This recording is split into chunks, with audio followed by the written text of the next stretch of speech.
ನಮಸ್ತೆ ವಿದ್ಯಾರ್ಥಿಗಳೇ, ಎಲ್ರಿಗೂ ಅಕೌಂಟೆನ್ಸಿ ಕರ್ನಾಟಕ ಕ್ಲಾಸಿಗೆ ಸ್ವಾಗತ. ನಿನ್ನೆ ಕ್ಲಾಸಲ್ಲಿ ನಾವು ಏನು ಮಾಡಿದ್ದೆಪ್ಪ ಅಂದರೆ ಒಂದು ಪ್ರಾಬ್ಲಮ್ನ ನೋಡಿದ್ವಿ. ಯಾವುದಪ್ಪ ಅಂದರೆ ಟ್ರೇಡಿಂಗ್ ಅಕೌಂಟ್ ಬಗ್ಗೆ ಒಂದು ಪ್ರಾಬ್ಲಮ್ನ ನಾನು ತಿಳಿಸಿಕೊಟ್ಟಿದ್ದೆ ಲಾಸ್ಟ್ ಕ್ಲಾಸಲ್ಲಿ. ಆ ಕ್ಲಾಸಲ್ಲಿ ಒಂದು ಪ್ರಾಬ್ಲಮ್ನ ಸಾಲ್ವ್ ಮಾಡಿ ಒಂದು ಹೋಮ್ವರ್ಕ್ನ ಕೊಡ್ತೀನಿ ಅಂತ ಹೇಳಿದೆ. ಹೋಮ್ವರ್ಕ್ನ ಕೊಟ್ಟಿದ್ದೆ, ಅದನ್ನು ಸಾಲ್ವ್ ಮಾಡ್ಕೊಂಡು ಬಂದಿದ್ದಾರೆ ಕೆಲವೊಂದು ಜನ. ಸೊ ಪ್ರಾಬ್ಲಮ್ ನಂಬರ್ 2 ಕ್ವಶನ್ ಬ್ಯಾಂಕಲ್ಲಿರುವಂಥ ಪ್ರಾಬ್ಲಮ್ ನಂಬರ್ 2 ಕೆಲವೊಂದು ಜನ ಕರೆಕ್ಟಾಗಿ ಸಾಲ್ವ್ ಮಾಡಿದ್ದಾರೆ, ಕೆಲವೊಂದು ಜನ ರಾಂಗ್ ಕೂಡ ಸಾಲ್ವ್ ಮಾಡಿದ್ದಾರೆ. ಅವರಿಗೆ ಈ ಒಂದು ಪ್ರಾಬ್ಲಮ್ನ ತಿಳಿಸ್ಕೊಡ್ತಾ ಇದ್ದೀನಿ. ನೋಡ್ಕೋಬೋದು ಟ್ರೇಡಿಂಗ್ ಅಕೌಂಟ್ನ ಯಾವ ರೀತಿ ಸಾಲ್ವ್ ಮಾಡ್ತಾರೆ. ಸೊ ನೋಡಿ, ಸಿಂಪಲಾಗಿ ಈ ಟ್ರೇಡಿಂಗ್ ಅಕೌಂಟ್ ಇದೆ. ಟ್ರೇಡಿಂಗ್ ಅಕೌಂಟಲ್ಲಿ ಇವೆಲ್ಲ ಮೇನ್ ಹೆಡ್ಡಿಂಗ್ಸು. ಓಪನಿಂಗ್ ಸ್ಟಾಕ್ ಬರುತ್ತೆ, ಪರ್ಚೇಸ್ ಬರುತ್ತೆ, ಸೇಲ್ಸ್ ಬರುತ್ತೆ, ಡಾಟ್ ಎಕ್ಸ್ಪೆನ್ಸ್ ಬರ್ತವೆ. ಡಾಟ್ ಇನ್ಕಮ್ ಇರಲಿಲ್ಲ ಅಂದರೂ ಹೆಡ್ಡಿಂಗ್ ಹಾಕಬೇಕು. ಕ್ಲೋಸಿಂಗ್ ಸ್ಟಾಕ್ ಕೊಟ್ಟಿರ್ತಾರೆ ಒಂದು ಪ್ರಾಬ್ಲಮಲ್ಲಿ. ಒಂದು ಪ್ರಾಬ್ಲಮ್ ಇದೆ ಅಂದರೆ ಕೊಟ್ಟಿರ್ತಾರೆ. ಸೊ ಇದು ಕರ್ನಾಟಕದ ಕ್ವಶನ್ ಬ್ಯಾಂಕಲ್ಲಿ ಇರುವಂಥ page number 96 problem number 2 simple problem ಇದೆ. ಈ ಪ್ರಾಬ್ಲಮ್ನ ನಾನು ಸಾಲ್ವ್ ಮಾಡಿಕೊಡ್ತಾ ಇದ್ದೀನಿ. ನೋಡ್ಕೋಬೋದು ಏನು ಕೊಟ್ಟಿದ್ದಾರೆ ಅಂದರೆ ಒಂದು ಸ್ವಲ್ಪ ಓದ್ತೀನಿ, ಎಲ್ಲರೂ ನೋಡ್ಕೊಂಬಿಡಿ. ನೋಡ್ತಿದ್ದೀರಾ? ರೆಡಿ ಇದ್ದೀರಾ ಹಾಗಾದರೆ? Yes. From the following balance is obtained from the record of Mr. Shankar prepared trading account for the year ending 31st March 2016. Opening stock 2 lakh, purchase of the year 20 lakh, sales of the year 35 lakh, carriage inward 10,000, closing stock is valued 5 lakh. So simple ಇದೆ. Opening stock ಎಷ್ಟು ಕೊಟ್ಟಿದ್ದಾರೆ ಎಲ್ಲ ಹೇಳಿ. Opening stock 2 lakh ಇದೆ. Directly ಇದನ್ನು ಹೊರಗಿಡಬೇಕು, outer column. Next purchase ಕೊಟ್ಟಿದ್ದಾರೆ. Purchase return ಇಲ್ಲ. ಈ ಥರ ಇದ್ದಾಗ ನಾವೇನು ಮಾಡಬೇಕು, ಇಲ್ಲಿ ಡ್ಯಾಶ್ ಹಾಕಬೇಕು, ಡೈರೆಕ್ಟ್ಲಿ ಅಮೌಂಟ್ ಹೊರಗೆ ಇಡಬೇಕು. ಎಷ್ಟಿದೆ? 20 lakh. ಓಕೆ, ಇದು ಕೂಡ ಕ್ಲೋಸ್ ಆಯಿತು. ನೆಕ್ಸ್ಟು ಸೇಲ್ಸ್ ಕೊಟ್ಟಿದ್ದಾರೆ 35 lakh. ಇಲ್ಲಿ ಡ್ಯಾಶ್ ಹಾಕಿ ಅಮೌಂಟು 35 lakh ಹೊರಗಡೆ ಇಡಬೇಕು. ಮುಗೈತಿ ಅದು ಕೂಡ. Sales purchase completed.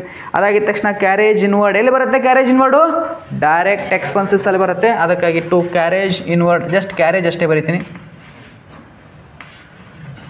ಎಷ್ಟಿದೆ ಅಮೌಂಟ್? ಒಂದೇ ಒಂದು ಅಮೌಂಟ್ ಇದೆ. 2-3 ಅಮೌಂಟ್ ಇದ್ದರೆ ಇಲ್ಲಿಟ್ಟು ಟೋಟಲ್ ಮಾಡಿ ಇಲ್ಲಿ ಇಡ್ತಿದ್ವಿ.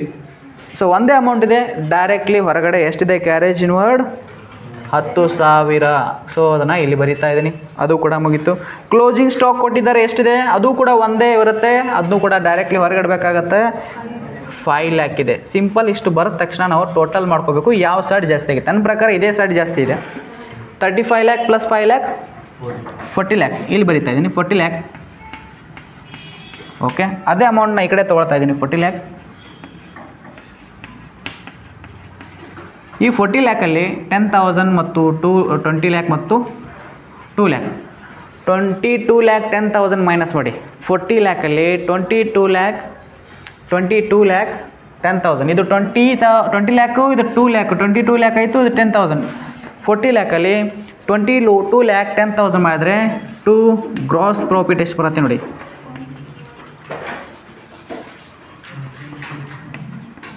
To gross profit carry down ಎಷ್ಟು ಬರುತ್ತೆ? 1 lakh. ಹಾಂ,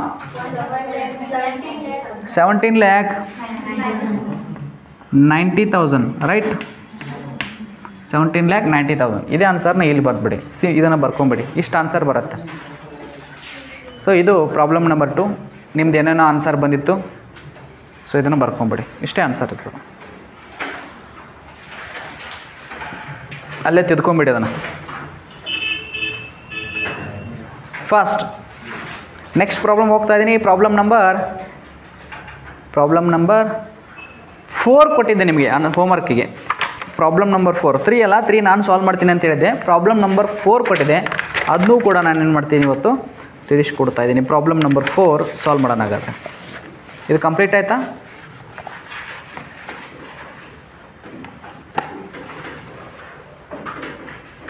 ಕಂಪ್ಲೀಟ್. ಹೋಗೋಣ ಹಾಗಾದರೆ. ಕ್ವಶನ್ ಬ್ಯಾಂಕ್ ಓಪನ್ ಮಾಡಿ, page number 97. Question bank page number 97 ನೋಡ್ತಿದ್ದೀರಾ?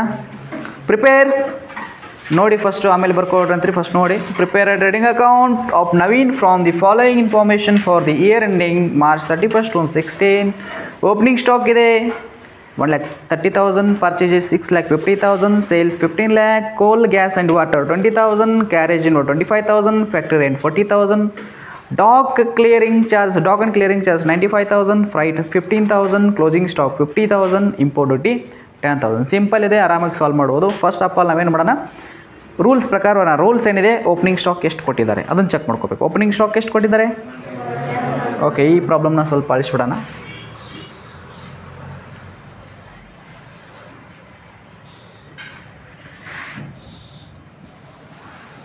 ಹಾಂ, ಹೇಳಿ ವಿದ್ಯಾರ್ಥಿಗಳೇ, ಎಷ್ಟು ಕೊಟ್ಟಿದ್ದಾರೆ ಓಪನಿಂಗ್ ಸ್ಟಾಕ್? 1,30,000. ಎಲ್ಲರೂ ಇಷ್ಟೇ ಬರೆದಿದ್ದೀರಾ? Okay, right, very good. ಹಾಗಾದ್ರೆ ನೆಕ್ಸ್ಟ್ ಹೋಗ್ತಾ ಇದ್ದೀನಿ.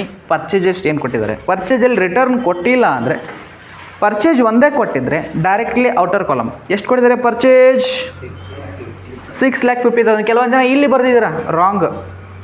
ಇಲ್ಲಿ ಬರೀಬಾರ್ದು, ಅದನ್ನು ಇಲ್ಲೇ ಬರೀಬೇಕು. ಯಾಕಂದರೆ ಒಂದೇ ಕೊಟ್ಟಿದ್ದಾರೆ, 6,50,000 ಹೊರಗಡೆ ಬರೆದ್ವಿ.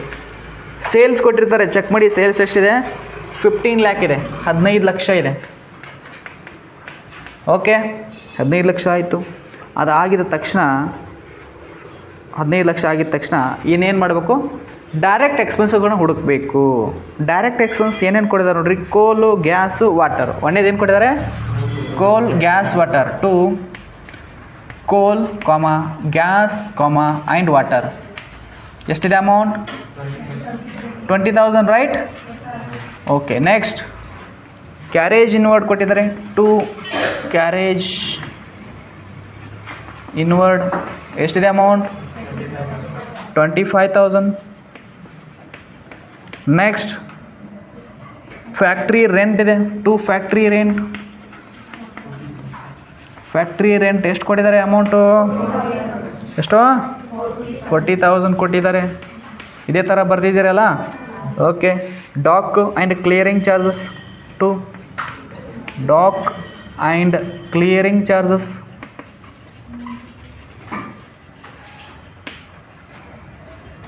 $95,000. Sir, dock and clearing charges ಅಂದರೆ ಏನು? ಡಾಕ್ ಅಂದರೆ ಹಡಗು ನಿಲ್ಲುವ ಸ್ಥಳ.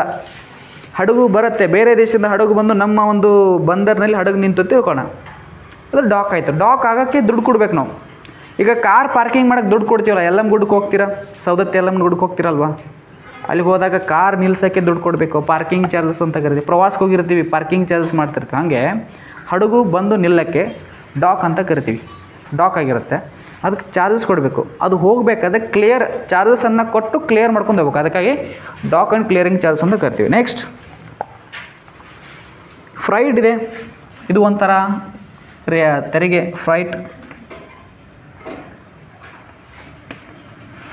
ಫ್ಲೈಟ್ ಅಲ್ಲ, ಫ್ರೈಟ್. ಎಷ್ಟಿದೆ? 15,000. ಕಂಪ್ಲೀಟಾ? ಇನ್ನೊಂದಿದೆ last, import duty. 2 import duty. ಎಷ್ಟಿದೆ? 10,000. ಇಷ್ಟು ಟೋಟಲ್ ಮಾಡಿ ಎಷ್ಟು ಬರುತ್ತೆ ಹೇಳಿ? 2,05,000. ಈ ಥರ ಬರೀರಿ. 20,05,000 ಹೇಳ್ತಿದ್ರು ಯಾರೋ ಅವಾಗಲೇ. ಬಿಟ್ಬಿಡಿ, ಮುಗೀತು, ಕ್ಲೋಸ್ ಆಯಿತು. ಕ್ಲೋಸಿಂಗ್ ಸ್ಟಾಕ್ ಅಂತ ಹುಡುಕಿ ಎಷ್ಟಿದೆ ಅಮೌಂಟ್ ಹೇಳಿ? 50,000. ಓಕೆ, ಇವಾಗ ಟೋಟಲ್ ಮಾಡೋಕ್ಕೂ ಯಾವುದು ಜಾಸ್ತಿ ಬರುತ್ತೆ? 15,50,000 ಜಾಸ್ತಿ ಬರುತ್ತೆ. ಅದನ್ನೇ ತೊಗೊಳ್ಳೋಣ ಕೆಳಗಡೆ. ಇವೆರಡು ಟೋಟಲ್ ಮಾಡಿದಾಗ 15,50,000.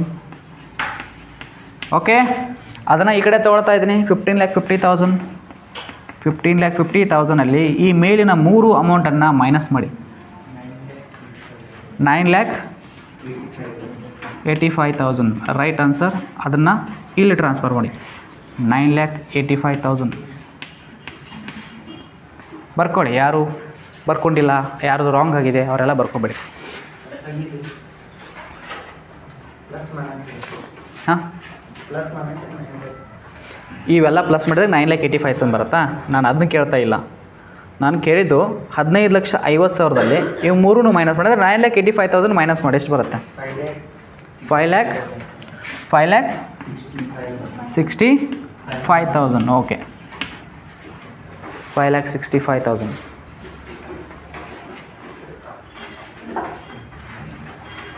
Right answer. ಕರೆಕ್ಟ್ ಇದೆಯಲ್ಲ? ನೋಡಿದ್ರಾ? ಸೊ ಯಾವ ರೀತಿ ಸಾಲ್ವ್ ಮಾಡ್ಬೇಕು ಅನ್ನೋದು ನಿಮ್ಗೆ ಗೊತ್ತಾಯ್ತು, ಇವಾಗ ಐಡಿಯಾ ಬಂತು. ಸೊ ಇನ್ನೊಂದು ಪ್ರಾಬ್ಲಮ್ ಇದೆ, ಅದನ್ನೂ ಸಾಲ್ವ್ ಮಾಡ್ತಾ ಇದ್ದೀನಿ. ಪ್ರಾಬ್ಲಮ್ ನಂಬರ್ 3 ಸ್ವಲ್ಪ ಡಿಫ್ರೆಂಟ್ ಇದೆ, ಅದನ್ನು ಸಾಲ್ವ್ ಮಾಡೋಣ. ಪ್ರಾಬ್ಲಮ್ ನಂಬರ್ 3 ನೋಡ್ತಾ ಇದ್ದೀರಾ? ಪ್ರಾಬ್ಲಮ್ ನಂಬರ್ 3 ಕ್ವಶನ್ ಬ್ಯಾಂಕಲ್ಲಿರುವಂಥ ಪೇಜ್ ನಂಬರ್ 96. ಇದು ಕಂಪ್ಲೀಟ್ ಆಗಿದ್ದರೆ ನಾನು ಅದನ್ನು ಹೇಳೋಕ್ಕೆ ಇಷ್ಟಪಡ್ತೀನಿ. ನೋಡ್ತಾ ಇದ್ರಿ ಅಲ್ಲ? ಕಂಪ್ಲೀಟ್ ಆಯಿತಾ? ಓಕೆ, ನೋಡ್ಕೊಳ್ಳಿ ಅಲ್ಲ. ಎಲ್ಲ ನೋಡ್ಕೊಳ್ಳಿ. ಕ್ವಶನ್ ಬ್ಯಾಂಕಲ್ಲಿರುವಂಥ page number 96, problem number 3. From the following balances of Shri Narayana prepare trading account for the year ended 31/3/2016 ಅಂತ ಕೊಟ್ಟಿದ್ದಾರೆ. ಆಯಿತಾ, ನೋಡ್ತಿದ್ದೀರಲ್ಲ? ಒಂದು ಎಕ್ಸ್ಟ್ರಾ ಕ್ವಶನ್ ಬ್ಯಾಂಕ್ ಇದ್ರೆ ಮುಂದೆ ಕೊಡಪ್ಪ. ಒಂದೇ ಬೆಂಚಲ್ಲಿ 3 ಕ್ವಶನ್ ಬ್ಯಾಂಕ್ ಇದ್ದರೆ ಒಂದು ಮುಂದೆ ಕೊಡ್ರಿ. ಒಂದು ಕ್ವಶನ್ ಬ್ಯಾಂಕ್ ಕೊಡಲ್ಲಿಂದು ಬಸ್ ನಿಮ್ಗೆ.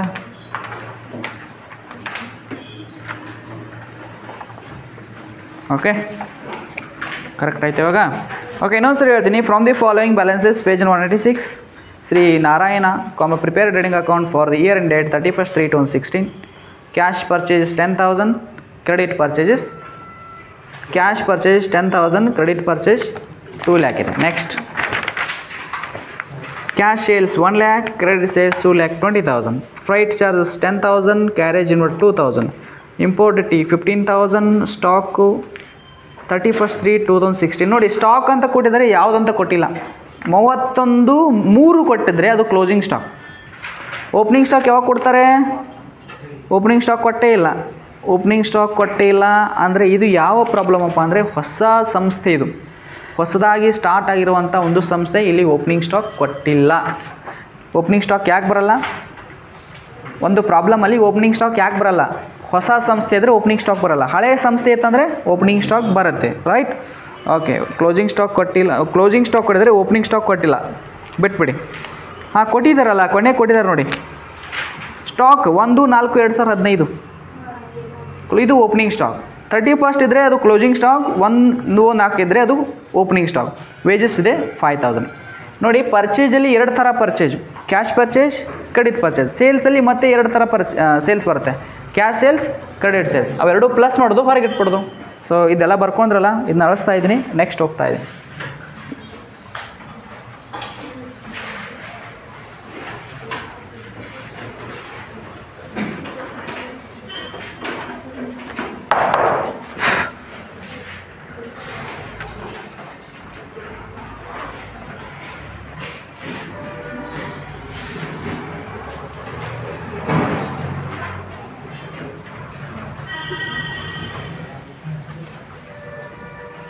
ಓಕೆ, ನಮಗೆ ಬೇಕಾಗಿರುವಂಥ ಹೆಡ್ಡಿಂಗ್ಗಳು ಸಿಕ್ತು. ಹೆಡ್ಡಿಂಗ್ ಹಾಕಿ. ಟ್ರೇಡಿಂಗ್ ಅಕೌಂಟ್ ಅಷ್ಟೇ ಬರೀಬಾರ್ದು. ಟ್ರೇಡಿಂಗ್ ಅಕೌಂಟ್ ಅಷ್ಟೇ ಬರೀಬಾರ್ದು. Trading account as on 31st ಯಾವ ಡೇಟಿಗೆ ಕೊಟ್ಟಿದ್ದಾರೆ ನೋಡಿ. ಅದು trading account last closing stock ಕೊಟ್ಟಿದ್ದಾರೆ ನೋಡಿ, 31/3/2016, 31/3/2016. Closing trading account as on 31/3/2016 ಅಂತ ಹೆಡ್ಡಿಂಗ್ ಹಾಕಬೇಕು. ಹೆಡ್ಡಿಂಗ್ ಹಾಕಿ. ಟ್ರೇಡಿಂಗ್ ಅಕೌಂಟ್ ಆ್ಯಸ್ ಆನ್ 31/3/2016 ಹಾಕಿದ್ರಿ? ಹೆಡ್ಡಿಂಗ್ ಹಾಕಿದ್ರಿ? ಓಕೆ. ನೆಕ್ಸ್ಟು ಪರ್ಚೇಜ್, ಸರಿ, ಓಪನಿಂಗ್ ಸ್ಟಾಕ್ ಎಷ್ಟಿದೆ? ಯಾರೂ ಬರ್ಕೊಳ್ಳೋಂಗಿಲ್ಲ, ಫಸ್ಟ್ ನೋಡ್ಕೋಬೇಕು, ಆಮೇಲೆ ಬರ್ಕೊಳ್ಬೇಕು. ಓಪನಿಂಗ್ ಸ್ಟಾಕ್ ನೋಡಿ, ಕ್ವಶನಲ್ಲಿ ಎಷ್ಟು ಕೊಟ್ಟಿದ್ದಾರೆ? ಓಪನಿಂಗ್ ಸ್ಟಾಕ್ ಎಷ್ಟಿದೆ? ಜೋರ್ಸ್ ಹೇಳಿ. 30,000, 30,000 ಇದೆ. ಓಕೆ, ಕಂಪ್ಲೀಟ್ ಆಯಿತು. ಅದಾಗಿದ್ದ ತಕ್ಷಣ ಪರ್ಚೇಜ್ ಅಂತ ಹೆಡ್ಡಿಂಗ್ ಹಾಕಬೇಕು. ಪರ್ಚೇಜಲ್ಲಿ ಮತ್ತೆ 2 ಭಾಗಗಳು. ಪರ್ಚೇಜಲ್ಲಿ ಫಸ್ಟ್ ಭಾಗ ಯಾವುದು? Cash purchase. ಕ್ಯಾಶ್ ಪರ್ಚೇಜ್ ಎಷ್ಟಿದೆ? ಅಮೌಂಟ್ ಎಷ್ಟಿದೆ? ಓಕೆ. ಅದೇ ರೀತಿ ಕ್ರೆಡಿಟ್ ಪರ್ಚೇಜ್. ಕ್ರೆಡಿಟ್ ಪರ್ಚೇಜ್ ಎಷ್ಟಿದೆ? 2 ಸೇರಿಸಿದ್ರೆ ಎಷ್ಟಾಗುತ್ತೆ? 2 lakh. ಇಷ್ಟೇ, ಸಿಂಪಲ್, ಮುಗೀತು. ಅದೇ ರೀತಿ ಸೇಲ್ಸಲ್ಲಿ 2 ಸೇಲ್ಸ್ ಬಂದಿದ್ದಾವೆ. Cash sales. ಕ್ಯಾಶ್ ಸೇಲ್ಸ್ ಎಷ್ಟು? 1 lakh. Credit sales. Credit sales ಎಷ್ಟು? 2,20,000. ಎಲ್ಲ ಕೂಡಿಸಿದ್ರೆ ಎಷ್ಟಾಗುತ್ತೆ? 3,20,000. ಇನ್ನು ಬಾಕಿದೆಲ್ಲ ನಿಮ್ಗೆ ಗೊತ್ತು ಹೆಂಗೆ ಬಿಡಿಸ್ಬೇಕಂತೇಳಿ. ಆದರೂ ನಾನೇ ಸಾಲ್ವ್ ಮಾಡ್ತೀನಿ ನೋಡಿ. ನೆಕ್ಸ್ಟ್ ಏನು ಕೊಟ್ಟಿದ್ದಾರೆ? ಹಾಗಾದ್ರೆ ಫ್ರೈಟ್ ಚಾರ್ಜಸ್ ಕೊಟ್ಟಿದ್ದಾರೆ. ಏನು ಕೊಟ್ಟಿದ್ದಾರೆ? ಟು ಫ್ರೈಟ್ ಚಾರ್ಜಸ್ ಎಷ್ಟಿದೆ amount? Freight charges 10,000. Next carriage inward. Carriage inward ಎಷ್ಟಿದೆ? 2,000. Next import duty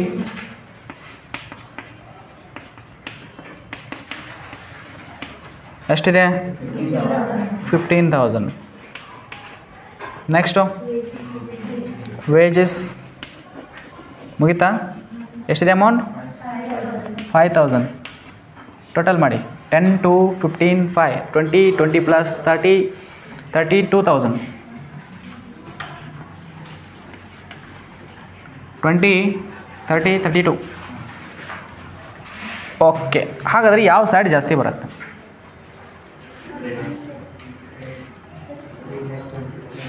closing stock ಒಂದು ಎಷ್ಟಿದೆ ಹೇಳ್ರಿ?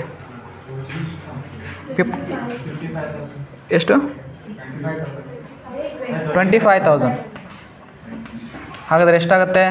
3,20,000 ಪ್ಲಸ್ 25 3,45,000. 3,45,000. ಅದೇ ಅಮೌಂಟನ್ನು ಈ ಕಡೆ ತೊಗೋಬೇಕು. 3,45,000. ಈ 3,45,000ಅಲ್ಲಿ ಇವು 3 ಮೈನಸ್ ಮಾಡಿ ಎಷ್ಟು ಬರುತ್ತೆ? ಗ್ರಾಸ್ ಪ್ರಾಫಿಟ್ ಕ್ಯಾರಿ ಡೌನ್ ಮಾಡಿ ಎಷ್ಟು ಬರುತ್ತೆ? 3,45,000ದಲ್ಲಿ 32,000, 2,10,000, 30,000 ಮೈನಸ್ ಮಾಡಿ 73,000. ಸೊ ಅದೇ ಅಮೌಂಟನ್ನು ಇಲ್ಲಿ ಬರೀರಿ. ಈಗ ಏನು ಮಾಡ್ತೀರಾ ಅಂದರೆ ಈ ಅಮೌಂಟ್ಗಳನ್ನು ನಿಮ್ಮ ಕ್ವಶನ್ ಬ್ಯಾಂಕಲ್ಲಿ ಪೆನ್ಸಿಲಲ್ಲಿ ಬರೆದ್ಬಿಡಿ, ಯೂಸ್ ಆಗುತ್ತೆ ಮುಂದಿನವ್ರಿಗೆ. ಆನ್ಸರ್ಗಳು ಯೂಸ್ ಆಗುತ್ತೆ, ಬರೀರಿ. ಫಸ್ಟ್ ಆನ್ಸರ್ ಎಷ್ಟಿತ್ತು? ಫಸ್ಟ್ ಕ್ವಶನ್ ನಂಬರ್ 2 ಆನ್ಸರ್ ಎಷ್ಟಿತ್ತು? ಅಲ್ಲೇ ಕೆಳಗೆ ಬರೀರಿ. 3 ಕ್ವಶನ್ ಆನ್ಸರ್ ಕೆಳಗೆ ಬರೀರಿ. 4 ಆನ್ಸರನ್ನು ಗ್ರಾಸ್ ಪ್ರಾಫಿಟ್ ಅಂತ ಬರೀಬೇಕು, ಲಾಸ್ ಅಂತ ಅಲ್ಲ, ಗ್ರಾಸ್ ಪ್ರಾಫಿಟ್ ಅಂತ ಬರೆದು ಆನ್ಸರ್ ಅಂದು ಗ್ರಾಸ್ ಪ್ರಾಫಿಟ್ ಇಸ್ಕೊಲ್ಟ್ ಅಂತ ಹಾಕಿ ಅದರ ಆನ್ಸರಲ್ಲೇ ಕೆಳಗೆ ಬರಬೇಡಿ. ಸೊ ನೋಡಿ ವಿದ್ಯಾರ್ಥಿಗಳು, ಈ ರೀತಿಯಾಗಿ ನಾವು ಟ್ರೇಡಿಂಗ್ ಅಕೌಂಟ್ನ ಸಾಲ್ವ್ ಮಾಡ್ತೀವಿ. ಸೊ ಈ ರೀತಿಯಾಗಿ ನೀವೇನು ಮಾಡಬೇಕು, ಮತ್ತೆ ಬೇರೆ ಯಾವುದಾದ್ರೂ ಟ್ರೇಡಿಂಗ್ ಅಕೌಂಟ್ ಪ್ರಾಬ್ಲಮ್ಸ್ಗಳಿದ್ದರೆ ಅವುಗಳನ್ನ ಸಾಲ್ವ್ ಮಾಡಿ ಅಂತ ಹೇಳ್ತಾ, ಮತ್ತು ಟ್ರೇಡಿಂಗ್ ಅಕೌಂಟನ್ನು ಕೇಳಿ ಈ ಕಡೆ. ಫಸ್ಟು ಟ್ರೇಡಿಂಗ್ ಅಕೌಂಟ್ ಕ್ಲಾಸನ್ನು ಇಲ್ಲಿಗೆ ಕ್ಲೋಸ್ ಮಾಡ್ತಾ ಇದ್ದೀನಿ. ಮತ್ತು ಇದರ ಜೊತೆಗೆ ಈ ವಿಡಿಯೋ ಎಂಡಲ್ಲಿ ಏನು ಮಾಡ್ತೀನಪ್ಪ ಅಂದರೆ 2023, 2022, 2021 ಮಿಡ್ ಟರ್ಮು ಎಲ್ಲ ಕ್ವಶನ್ ಪೇಪರ್ಗಳ